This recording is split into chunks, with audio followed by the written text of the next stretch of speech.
official who was arrested. Does he plan to reach out to her? I don't have any calls to preview for you. If he does, I will certainly provide an update to all of you. Go ahead. Thank you, Jen. A couple follow-ups on yesterday. The president said he thinks the filibuster is a legacy of the Jim Crow era.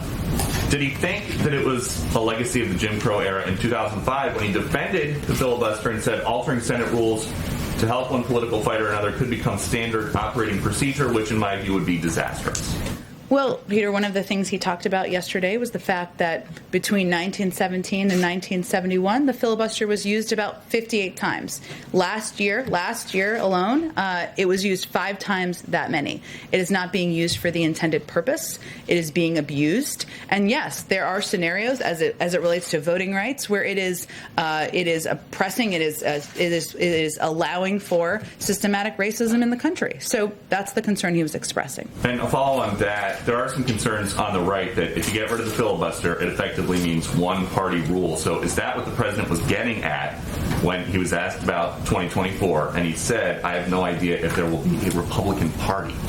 Well, that certainly wasn't what he was getting at. Given as part of his answer, he conveyed that his objective and his hope is to work with Republicans. He wants to get work done for the American people. He wants to put in place solutions, put people back to work, get the pandemic under control, make voting easier and more accessible. And it's really on Republicans in Congress to decide if they're going to be part of the solution or if they're going to be part of obstruction. So he's leaving it up to them to make the decision on what role they want to play in history. On the border, the president said yesterday the vast majority, the overwhelming majority of people coming to the border and crossing are being sent back, but only 13% of the 13,000 families that tried to cross last week were sent back, according to Axios. So where do we get a majority out of 13%? The vast majority of adults are being sent back. Okay, so the family units, 87% of them are being taken into the United States to either be resettled or await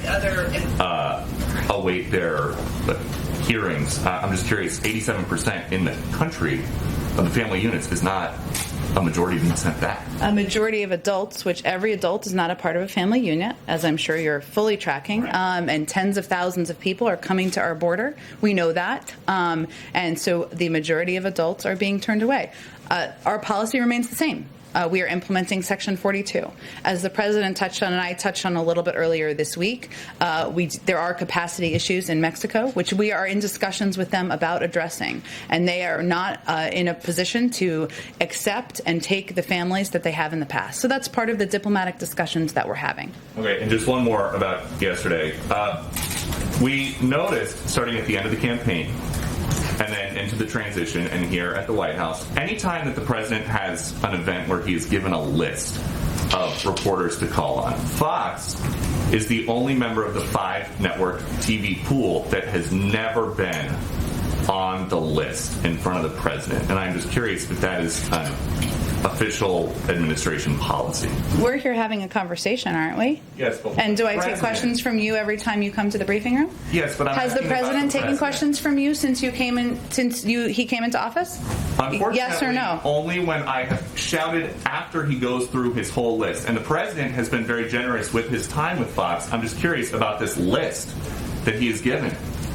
So the only member of the 5-network pool never on it, dating back to when he resumed in-person events in Wilmington during the end of the campaign. Well, I would say that I'm always happy to have this conversation with you, even about your awesome socks you're wearing today, and have a conversation with you, even when we disagree. The president's taken your questions, and I'm looking forward to doing Fox News Sunday this Sunday for the 3rd time in the last few months. I think we got to move on because we got limited time. Go ahead, Kristen. Jen, thank you. The president talked about the importance of kids going back to the classrooms. In many schools all across